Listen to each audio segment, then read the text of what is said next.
요한일서 2장 말씀 전체가 이렇게 한번 읽으면 어렵게 느껴질 수도 있습니다.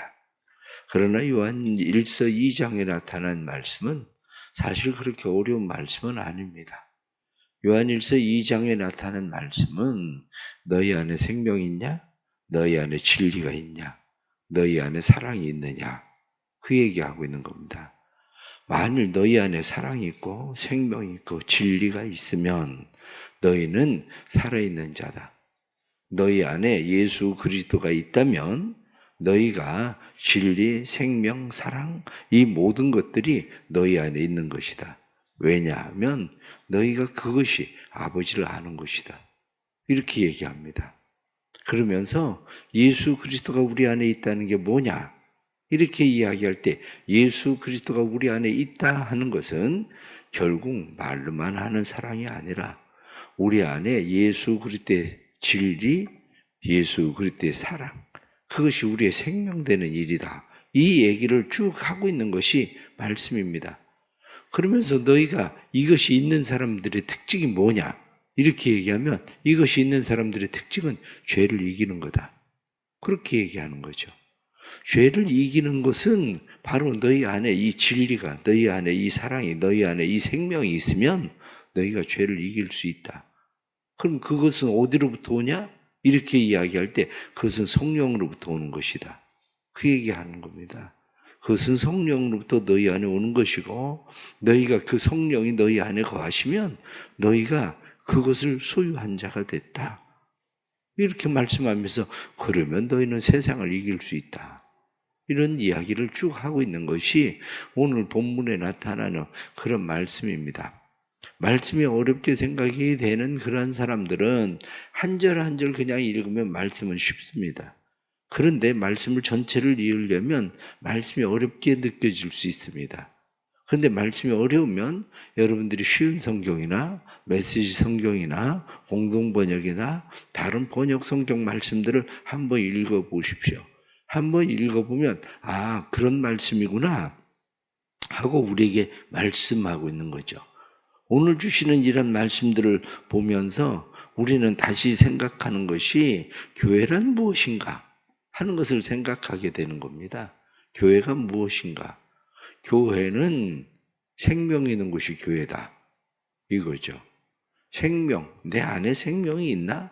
내가 그리스도인으로서, 내가 교회로서 나는 생명을 가지고 있는가 하는 그러한 일입니다. 세들백 교회에 리고렌 목사님이 교회를 개척하면서 사람들에게 설문을 냈습니다. 당신들은 왜 교회를 오지 않는가? 하고 교회에 대한 설문을 냈을 때에 그 설문의 내용들은 몇 가지 특징이 있었습니다. 전체적으로 정리를 하면 첫 번째, 설교가 너무 어렵다. 교회를 처음 오는 사람들이 설교를 들을 때에 그 사람들이 30분 동안 그렇게 앉아서 그런 교리적인 삶에 별로 관계도 없는 그 얘기를 계속 30분 동안 듣고 앉아있는 그 자체가 불신자들에겐 설교가 너무 어렵다. 그래서 가서 그렇게 오래 앉아있고 싶은 생각이 없다. 그게 첫 번째였어요. 설교가 너무 어렵다. 너무 설교가 교리적이다. 그런 거죠. 두 번째, 교회를 가지 않는 이유에 대해서 그리스도인이라는 사람들이 너무 위선적이다. 그래서 그리스도인이라는 사람들이 그저 늘 사랑 이야기를 하는데 사실은 그렇게 사랑하지 않는다. 그리스도인들이 너무 불친절하다. 교회 갔을 때에 교회 안에서 겉으로는 웃고 있는 것 같지만 실상 대해보면 그리스도인들이 사랑도 없고 그리스도인들이 너무 불친절하다. 그래서 교회를 다니고 싶은 마음은 없다. 주의 이름으로 사랑합니다. 주의 이름으로 환영합니다. 그런데 진짜 사랑하고 환영한다는 느낌은 받지 않는다. 이런 거거든요. 그 다음에 세 번째 이야기하는 것은 그리스도인들이 너무 세속적이다. 말로는 천국을 얘기하는데 너무 물질주의다. 그래서 말로는 천국을 이야기하지만 그리스도인들이라는 사람들의 관심은 온통 물질에 있다. 그런 거예요. 마지막 하나 더 이야기하는 것이 자녀들에 대한 프로그램이 없다. 자녀들에 대해서 내가 교회는 안 다녀도 우리의 자녀들이 유익하다고 생각하면 난 자녀들을 보낼 의향은 얼마든지 있다. 그런데 교회가 자녀들에 대해서 별로 유익하지 않은 것 같다. 프로그램이 없다. 이런 이야기를 쭉 하는 겁니다. 이렇게 세상 사람들이 가지고 있는 생각들이 다 옳다. 그런 건 아닙니다. 다 옳다는 건 아니지만 그들이 교회 안에 들어오고 싶은 마음을 가질 수 있게 만들려면 세상 사람들이 우리와는 다른 뭐가 있는데 라고 느낄 수 있는 것이 분명하게 있어야 되는 거죠. 교회가 그것을 느낄 수 있는 것을 사람들은 잘못 생각할 수도 있습니다. 잘못 생각할 수 있다는 이야기는 교회가 사람들이 많이 모이고 융성해지고 높이 교회가 건물들을 세우고 그러면 사람들이 올 거다라고 생각해서 사람들이 그렇게 모일 수도 있습니다. 그러나 정말 그럴까? 이렇게 생각을 하면 중세시대를 생각을 해보십시오. 중세시대를 생각하면 콘스탄틴 황제가 내가 교회의 수호자다 이렇게 자처하고 나섰습니다. 내가 교회 수호자다 그러면서 자처하면서 교회를 한마디로 융성하게 만들었습니다. 그때 당시에 그 이후로 기독교는 기독교인이 아니면 취업도 제대로 안 될 정도로 그렇게 기독교는 왕성했습니다. 그런데 기독교에서 하는 이야기가 무슨 이야기입니까? 그때 당시에 기독교의 황금시대라고 겉으로는 이야기할 정도로 어마어마한 첩탑들이 세워지고 교회가 그렇게 세워졌지만 기독교에서 중세시대를 한마디로 이야기하면 기독교의 암흑기다. 그렇게 이야기합니다. 겉들은 화려하게 융성하게 많이 부흥하고 성장하고 막 사람들이 다 기독교인이 되고 지금도 유럽이 뭐 다 교회들 관광하면 다 교회들 아닙니까? 성당들 그렇게 세워졌지만 기독교의 암흑기라고 이야기하는 그런 시대입니다. 왜 그렇습니까? 본질이 없어졌거든요. 겉으로는 뭐가 되고 뭐가 세워지고 막 그러는 것처럼 하지만 내적으로는 얼마나 부패했는지 그리고 기독교가 생명력 없는 무기력함 그것이 그때 당시 기독교였습니다. 그렇다면 오늘날 시대에 교회라고 하는 것이 뭐냐 이렇게 이야기하면 교회가 그런 일에 대해서 다시 잘 생각을 해야 됩니다. 왜냐? 사람들이 많이 모인다고? 교회가 크게 지어졌다고? 그게 기독교가 융성하게 많이 되는 거냐? 그게 아닙니다. 요즘 잘못 사람들이 생각하고 있는 것이 중에 하나가 뭐냐면 교회가 힘을 가져야 된다고 자꾸 생각을 하는데 저는 반대하는 사람입니다. 교회가 힘을 가진다고 되는 게 아니에요.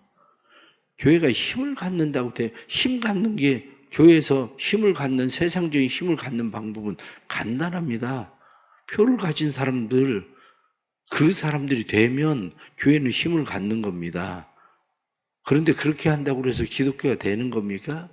그렇지 않습니다. 우리가 잘 알아야 되는 것이 중요한 것이 사람들이 무슨 생각을 하냐면 세상이 교회를 무서워한다. 세상이 교회를 무서워한다는 게 뭡니까? 세상이 교회를 무서워한다는 것이 겉으로 무서워하는 겁니까? 표 때문에 대통령 될 사람들이 교회 와서 인사하고 국회의원이 교회 와서 인사하고 정치인들이 교회 와서 인사하고 그래서 교회가 그 사람들은 어디 뭐 조그마한 교회를 찾아갑니까? 표 되는 큰 교회들만 가지. 그러면 그 교회가 뭐 유명해지는 것 같고 그 교회가 잘 되는 것 같은데 정말 그런 겁니까? 그게 아니에요. 중요한 것은 뭐냐면 세상이 교회를 두려워하는 거의 문제죠. 세상이 교회를 두려워하는가? 그 이야기는 무슨 이야기냐면 세상이 죄를 지을 때 교회 눈치를 보느냐 이 문제예요. 세상이 죄를 지을 때 교회 눈치를 보는가? 그 얘기는 무슨 얘기냐? 직장 안에서 누군가가 죄를 지으려고 할 때에 그리스도인의 눈치를 보느냐 안 보느냐의 문제죠. 그리스도인들이 있으나 마나 정치판 요즘 세상 보십시오. 세상 안에 그리스도인들이 있는지 그리스도인이라고 말하는 사람들은 있죠. 그런데 세상에 그리스도인들이 있습니까? 누가 예수 믿는 사람이라고 해서 그 사람 눈치를 보고 죄를 지어야 되는 상황입니까? 겉으로는 눈치를 볼지 모르죠. 그런데 문제는 뭐냐? 조롱한다는 거죠. 세상이 교회를 두려워하느냐? 조롱하느냐?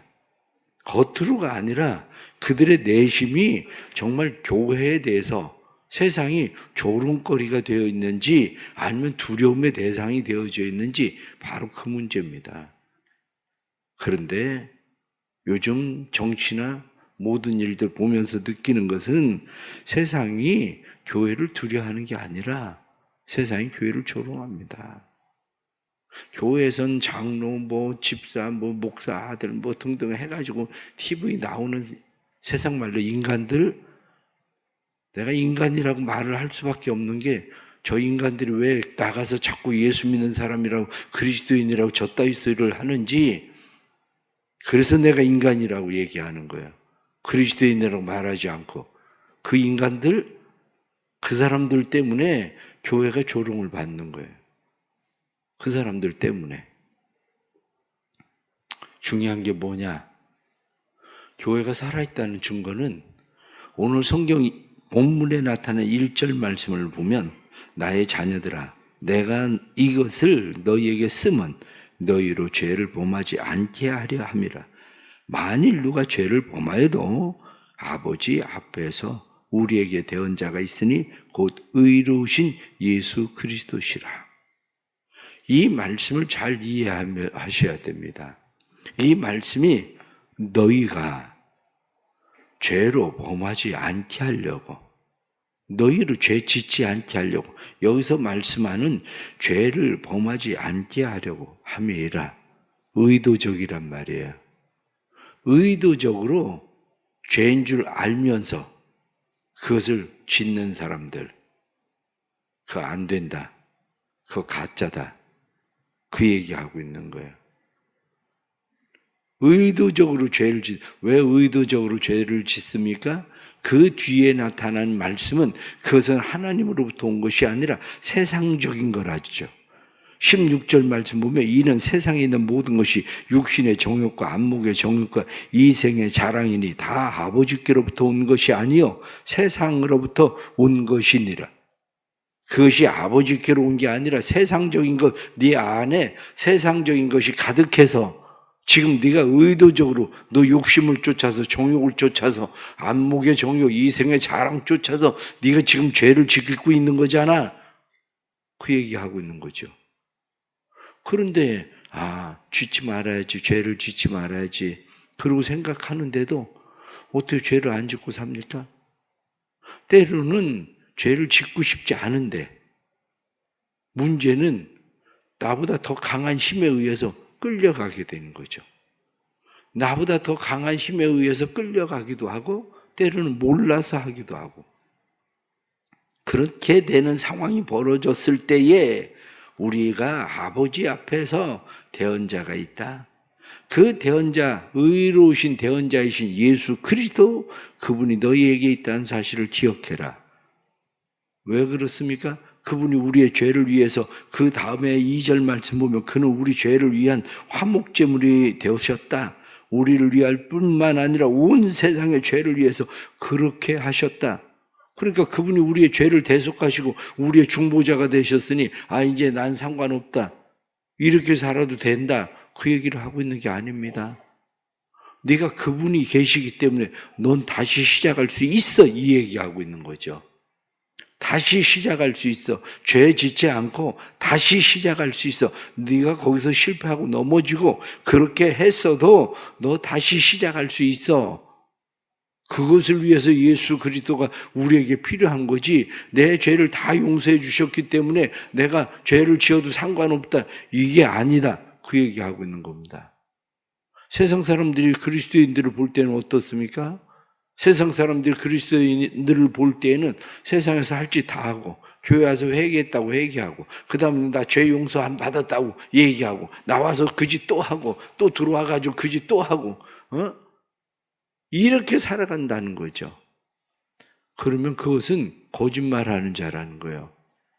그것은 거짓말하는 자다. 진리가 그 속에 있지 아니하다. 예수가 그 안에 있지 아니하다. 하나님의 아버지가 그 안에 있지 아니하다. 생명이 그 안에 있지 아니하다.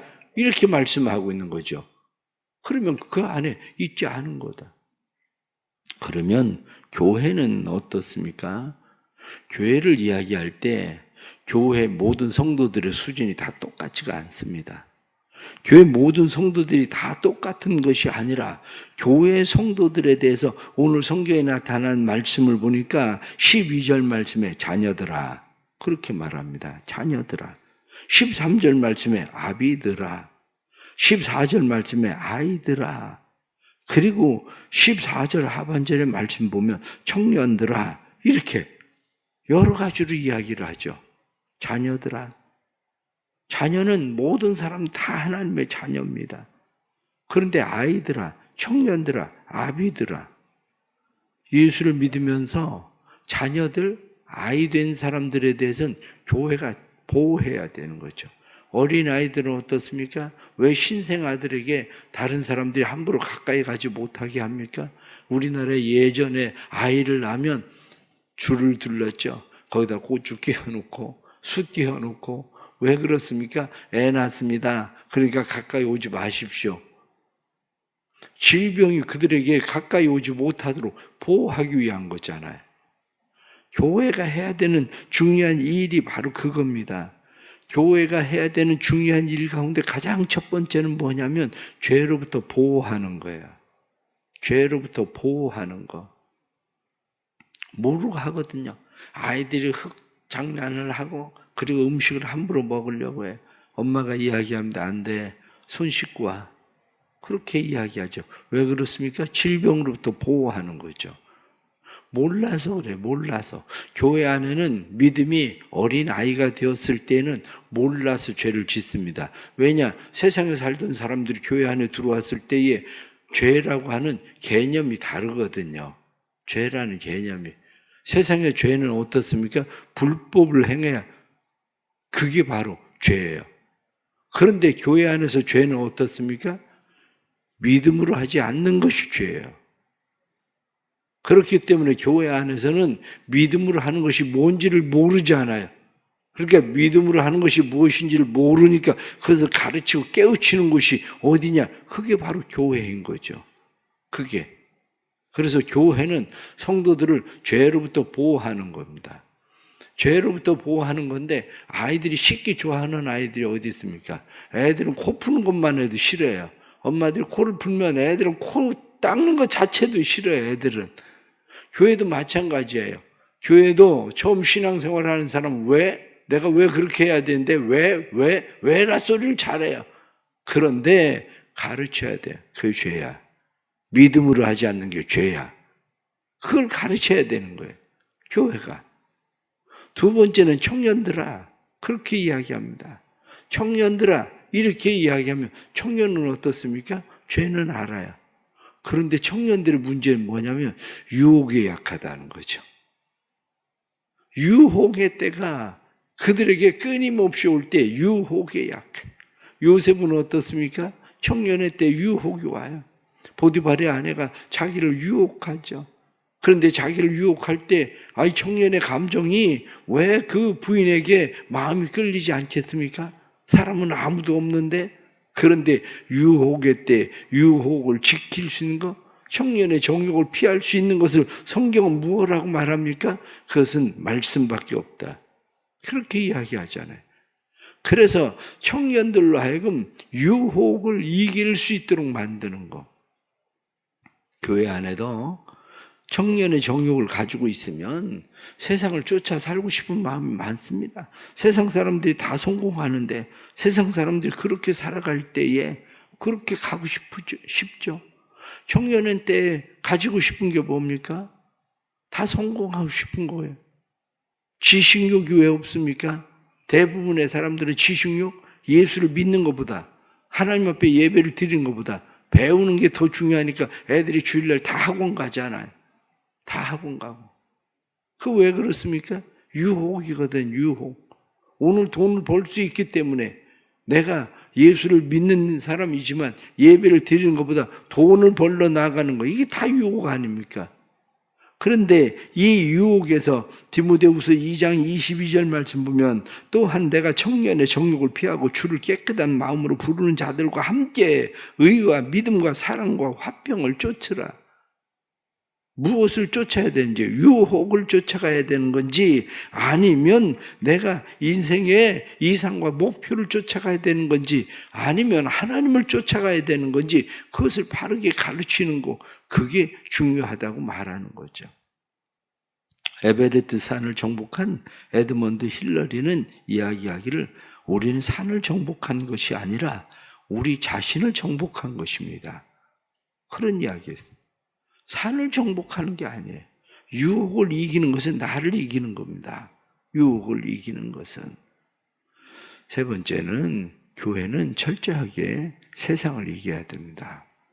제가 처음에 말씀을 드린 것처럼 교회가 세상을 이겨야 되는데, 교회가 세상을 이기는 방법이 무엇입니까?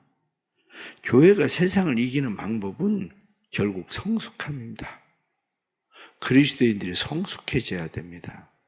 아비들아, 이렇게 이야기하는데, 아비들이 아버지 역할을 왜 못합니까? 성숙하지 않았어요. 아버지가 되지를 않았어. 어미가 어미 되지를 않았어. 그러니까 아버지가 성숙했으면 열심히 돈을 벌어서 애들 공부하는데 도와주고 그럴 텐데, 매일 술이나 먹고 놀기나 하고 도박이나 하고, 심지어는 자녀들 돈 따다가 그 돈 뺏어가지고 또 자기 하고 싶은 거 이것저것 세상적인 일에 투자한다고 또 다 털어먹고, 그리고 나서 또 부인 열심히 일을 하고 그래가지고 그 월급 받는 거 그거 갖다가 술이나 세상 말로 처먹고. 이게 어른이 안 돼서 그래요. 어른이 안 돼서. 교회에서도 마찬가지입니다. 교회에서도 신앙이, 아비들아, 이렇게 말씀하는 것처럼 성숙해 가야 돼요. 성숙해 가. 이 아비들이 된다는 거, 이 성숙한 아비들의 특징이 무엇이냐, 이렇게 이야기할 때 성숙한 아버지들의 특징을 한마디로 이야기하면 부끄러움 없는 그런 거예요. 부끄러움 없는. 다른 것에 대해서 내가 능력이 없어서 부끄러움, 그게 아니에요. 실력이나 능력은 사람마다 다 다를 수 있습니다. 우리 아버지는 왜 저 사람만큼 돈을 못 벌지? 실력이나 능력은 다릅니다. 그런데 문제는 뭡니까? 실력이나 능력이 아니에요. 자세지. 실력이나 능력이 아니라 태도입니다. 자세나 태도가 아버지가 되려고 하는 사람이 아니냐, 부모 역할을 해보려고 하는 거냐, 이 문제지. 교회도 마찬가지입니다. 교회 장로 되고 권사 되고 한수집사 되고, 제가 요즘 그런 사람들에 대해서 별로 얘기를 안 하는데, 어떤 목사님 나보고 그러더라고. 목사님 항존직들한테 너무 그러지 마세요. 너무 안 그러는 게 문제예요. 응? 너무 안 그러는 게. 권사는 기도하라고 세운 거지, 권사는 그냥 뭐 간판 따라고 권사 준 거 아니에요. 교회에서 권사 되면 새벽 11조 기도에 나와서 그래도 기도하려고 해야지. 최소한. 그게 뭐 무슨 권사가, 장로가 되면 새벽 11조에 나와서 기도하려고는 해야지. 장로 돼가지고 새벽, 목사님 난 피곤해가지고 새벽, 그럼 세상에 살든지 왜 장로를 왜 하는 거야 도대체? 권사를 왜 하겠다는 거야? 피곤하고 힘들고 병들어서 못 나올 수 있어요. 그걸 인정하지 않는 게 아니에요. 그걸 인정하지 않는 게 아니라 본인의 자세지, 자세. 애들 책임질 수도 없는 요즘 고딩 엄마, 고딩 아빠? 그게 문제라니까. 텔레비 자꾸 나와가지고 애들 고등학교 때 애 낳게 만들, 이게 뭐 무슨, 그 사람들 이혼 안 하는 사람들이 있나? 거의 보세요. 다 이혼하지. 그게 무슨 짓이냐고, 그게. 그러면 안 된다고 그래야지. 뭐 텔레비에서 뭐 그게 무슨 잘하는 짓처럼 그걸 계속 내보내. 교회도 마찬가지입니다. 죄에 대한 태도예요. 믿음으로 하지 않는 거. 그게 바로 죄라는 걸 스스로 깨닫고 그리고 하나님 앞에 살아가려고 하는 자세죠. 태도지. 그걸 그렇게 할 수 있느냐 없느냐의 문제보다도 그 태도. 아, 우리에겐 중보자가 계시니 다시 시작할 수 있다 생각하고 다시 시작하는 믿음이 필요한 거죠. 그게. 신앙은 그런 겁니다. 우리 안에 정말 예수 생명이 있나? 진리가 있나? 사랑이 있나? 그래서 예수님이 내 안에 계신가? 내 안에 정말 그렇기 때문에 아버지가 내 안에 계신가? 그것을 깨닫는 거죠. 우리 안에 하나님께서 주신 은혜가 우리를 다시 또 세상을 이기는 그런 교회를 만들어가는 은혜가 있기를 간절히 바랍니다. 기도하겠습니다. 하나님 아버지, 또 12월을 시작합니다. 12월을 시작하면서 사랑하는 주의 백성들에게 은혜를 베풀어 주시고 주의 백성들에게 하나님 다시 힘을 주옵소서.